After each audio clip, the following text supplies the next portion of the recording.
They say audaciousness is a second fortune, but sometimes it can lead to a spectacular downfall. Today's account is a vivid illustration of how trying to walk all over someone can result in a painful tumble to the floor. Settle in. This real-life narrative is sure to resonate. The apartment door creaked open with that heavy, viscous sound only the most ancient and costly locks, fitted onto decidedly poor doors, can produce. Zoya stepped across the threshold, maintaining her balance.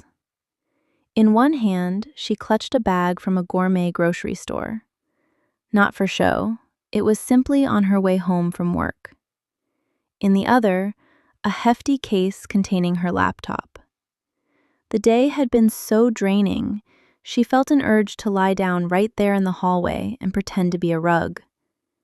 But the rug in this apartment was already a Persian, slightly worn, inherited from Vadim's grandmother. "Ah, here comes our provider," a voice rasped from the kitchen. It was a creaky voice, laced with a false affection that set her teeth on edge. Zoya slipped off her heels, her legs aching. She moved into the kitchen. A scene worthy of a painting. Vadim sat at the table, poking at a jar of olives with his fork, those enormous ones Zoya had been saving for Friday's salad. Opposite him sat Isolda Markovna. She wore her best burgundy robe, reminiscent of a theater curtain, and sipped tea from Zoya's cherished handmade mug. But that wasn't the most striking detail. The most striking detail was the rearrangement. Zoya exhaled slowly. Her coffee machine sat on the floor by the trash bin, and in its rightful place on the marble countertop loomed a bulky Soviet-era juicer, the Rosinka model, resembling a centrifuge for astronaut training. "Good evening," Zoya said, striving for an even tone. "Isolda Markovna, why is the coffee machine on the floor?" Her mother-in-law set down her cup. A greasy smear of overripe plum lipstick marked the rim of the porcelain. "Zoyenka, why the fuss? Vadik and I decided it's time to embrace a healthy lifestyle. Freshly squeezed juices. Your contraption just takes up space and guzzles electricity. Coffee is poison. I read it in a magazine." Vadim made a sheepish smacking sound as he popped another olive into his mouth. "Mom's right, Zoya. There's hardly any room." Zoya placed her bag on the table. The thud of glass on wood was louder than intended. "This machine," she said slowly, "was purchased with my bonus, and its place is where it was. Your Rosinka can be taken to the dacha, which, incidentally, we don't have." Isolda Markovna triumphantly raised a finger adorned with rings that looked more valuable than they were. Golden words. We don't have a dacha. And why? Because some people selfishly cling to their premarital property instead of investing in a shared family nest. Zoya felt a cold fury begin to simmer within her, somewhere around her solar plexus. This conversation resurfaced once a month. Zoya's own apartment, a cozy 2-bedroom in a residential area, inherited from her grandmother and completely renovated to her taste, remained locked. Zoya refused to rent it out, a matter of principle. It was her safety net, her parachute. She had moved in with Vadim 3 years ago, into his family's ancestral home, a 3-bedroom apartment in the city center with high ceilings and the lingering scent of old dust that no amount of cleaning could dispel. Vadim had seemed promising then. He wore suits, spoke of business ventures, and puffed out his cheeks with importance. "We've discussed this," Zoya cut in. "My apartment is not for sale." "A shame," Vadim chimed in, finally setting aside the olives. "Zoya, Mom found a great plot of land. We'll build a house, fresh air, nature." "With what funds will we build it, Vadik?" Zoya asked, looking at her husband. Your salary. Vadim blushed. Spots crept up his neck, disappearing under the collar of his home t-shirt. Don't you dare shame your husband about money, Isolda Markovna bristled. He's exploring, he's finding himself, and in the meantime he's working, by the way, in an elite residential complex in security and resident relations. Concierge, Zoya corrected. He works as a concierge, sits in a booth, hands out keys to housekeepers, and opens the door for couriers. Lobby administrator, Vadim barked. 35,000 rubles a month, Vadik, minus taxes. That barely covers the utilities for your elite 3-bedroom. Who pays for electricity? Who pays for internet? Who bought this refrigerator you're peering into? She knew she was pushing it, knew she was striking a blow to his male pride, but the sight of the coffee machine on the grimy linoleum had pushed her over the edge. Isolda Markovna stood up. She was short, but could rival movers in breadth. Look at her, Vadik. That's gratitude. We welcomed her into our home, into the center, into a historic building, and she... The mother-in-law turned to Zoya, a malicious, triumphant glint in her eyes. You, my dear, don't get ahead of yourself.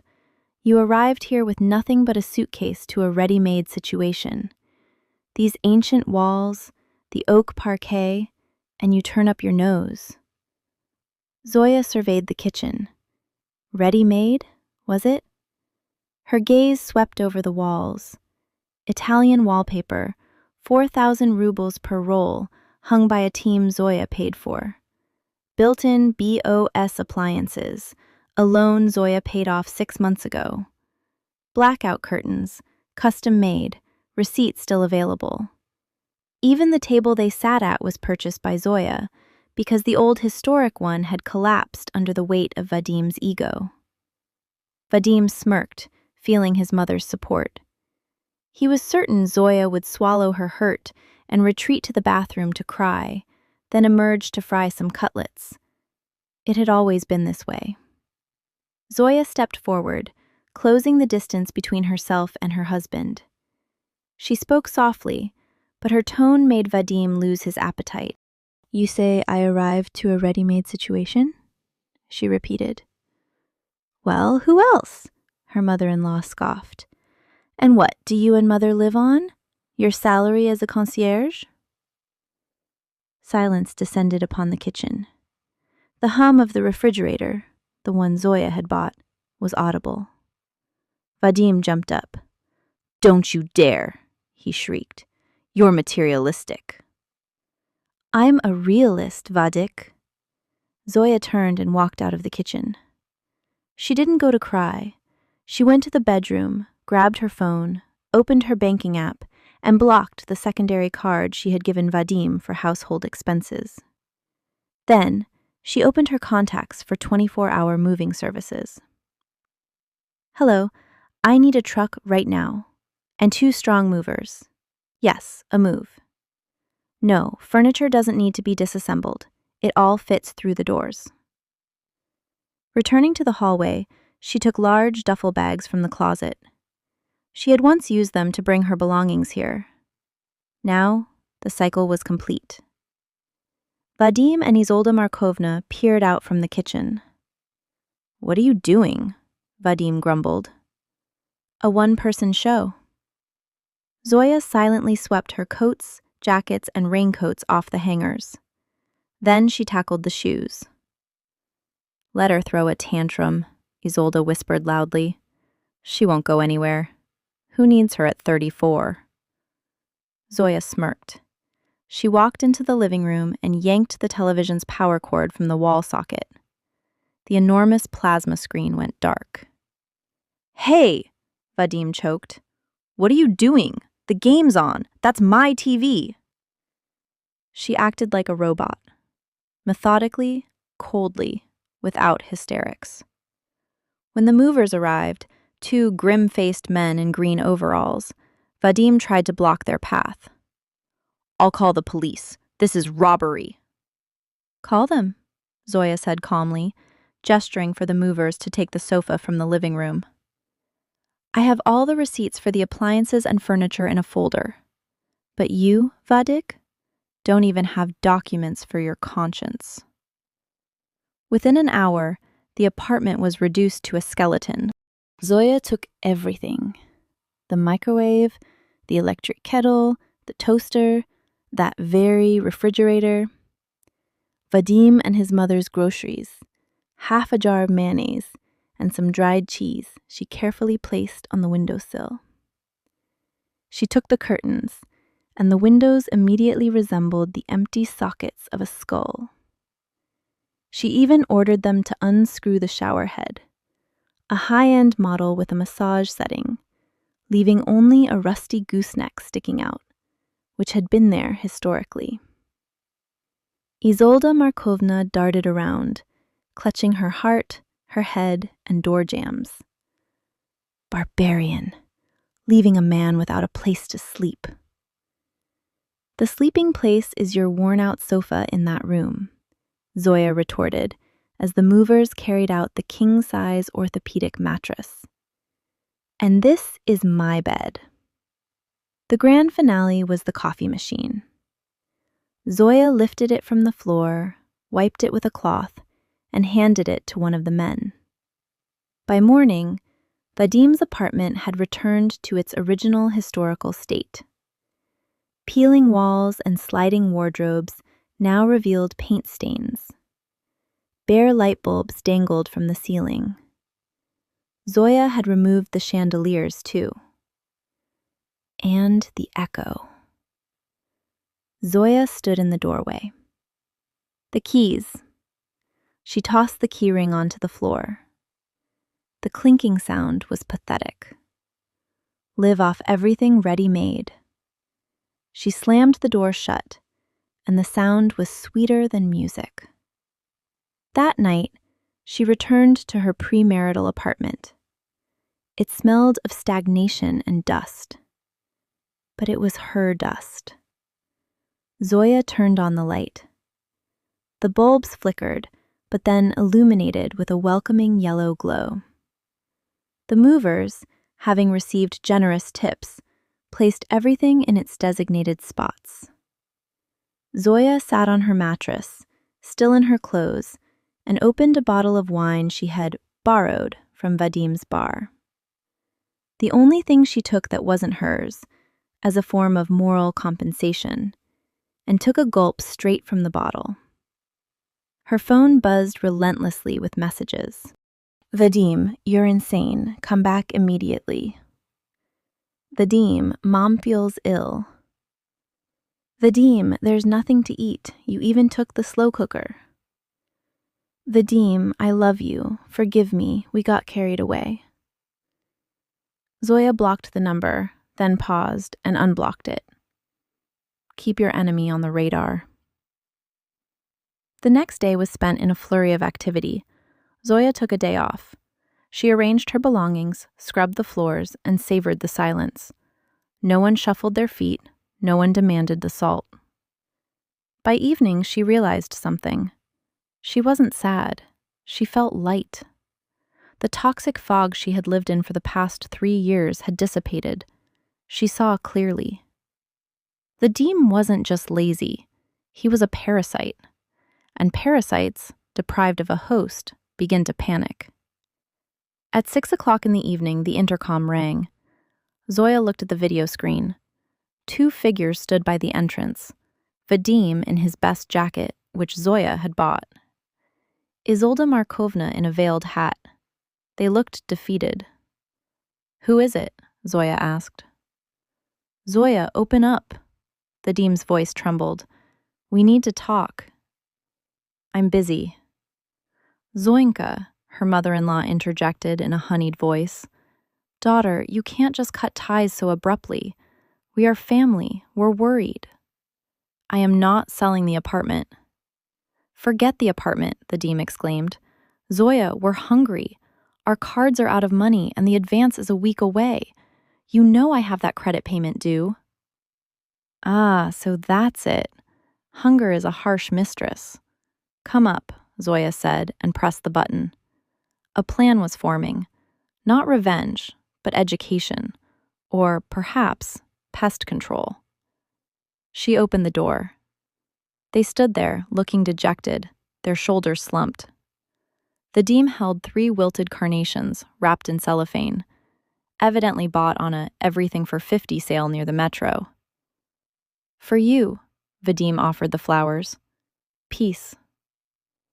Zoya accepted the bouquet with 2 fingers, as if it were a radioactive isotope. Come in, but please take off your shoes in the vestibule. My floors are clean. They entered, looking around. Zoya's apartment was smaller, but cozier. And most importantly, it smelled of food. The aromas were divine. Spicy, pungent, rich scents of Asian cuisine. Ginger, garlic, lemongrass, cilantro. Vadim's stomach rumbled so loudly that Isolda Markovna nudged him with her elbow. We came straight from work, the mother-in-law lied. We're tired. I see. Wash your hands. Zoya led them to the kitchen. The table was impeccably set. Napkins, elegant cutlery. In the center stood a large soup tureen. What is it? Vadim swallowed greedily. Cacio. Almost, Zoya smiled mysteriously. My signature tom yum, home style, very hearty. She ladled the thick concoction into bowls, a vibrant orange broth with shrimp and mushrooms. It looked like a culinary masterpiece. The secret was invisible. Zoya loved spicy food, very spicy. But for her esteemed guests, she had outdone herself. Into this pot went her entire reserve of curry paste, 3 finely chopped bird's eye chilies, and a generous dose of cayenne pepper. This was not soup, it was liquid lava. Zoya herself placed a bowl of plain rice and a glass of kefir in front of her. Bon appetit, she said. Vadim and Isolda Markovna, without waiting for an invitation, grabbed their spoons. They were so famished that the first 2 spoonfuls vanished unnoticed, a pure reflex of swallowing. Delicious, Vadim began, but faltered. The effect kicked in after 4 seconds. First, Vadim's eyes widened, his face rapidly changing colors, from pale to crimson, then to scarlet. Isolda Markovna, who had greedily gulped down half a ladleful, froze. Tears sprang from her eyes. Water, Vadim croaked. Oh, there's no water, Zoya spread her hands. I haven't refilled the filter, and you can't drink from the tap here. It's rusty. Maybe some bread? She pushed a bread basket towards them. It contained a single dried piece of black bread. Isolda Markovna gasped for air, like a fish beached on the shore. She waved her hands in front of her face, trying to cool the inferno in her mouth. Are you trying to poison us? She wheezed. What are you saying, Mother? Zoya smiled. Her smile was as cold as a scalpel. This is just Thai cuisine for people with fiery tempers. You love things hot, don't you? You love scandals and intrigue. Vadim jumped up, overturning his chair. He stumbled to the sink, turned on the tap, and began to drink directly from the spout. Isolda followed, shoving her son aside. While they wrestled for the stream of warm, chlorinated water, Zoya took a folder from the desk drawer. And now, for dessert, she announced loudly. Vadim turned, wet, red, with a wild look in his eyes. What dessert? You're crazy. This is the bill, Vadik. Zoya placed the folder on the table. I've done the calculations. Renovations in your apartment, electrical work, wall plastering, wallpaper, bathroom tiles. all documented with receipts from my card. The total? 1,240,000 rubles. Silence descended upon the kitchen, broken only by Isolda Markovna's heavy breathing. Plus the appliances I took, but you didn't pay for depreciation. Plus 3 years of groceries. Well, all right, I'll forgive the food for appearance's sake. You're presenting a bill to us, your husband? Vadim stopped feeling the burn in his mouth. Now, a sting in a different place. To your ex-husband, Vadik. I filed for divorce today through the state services. And this, she tapped the folder with her finger, is a pre-trial claim. Either you return the money for the renovations, invested in your property as enrichment, or I'll sue. And then, Vadik, your historic apartment will have to be liquidated.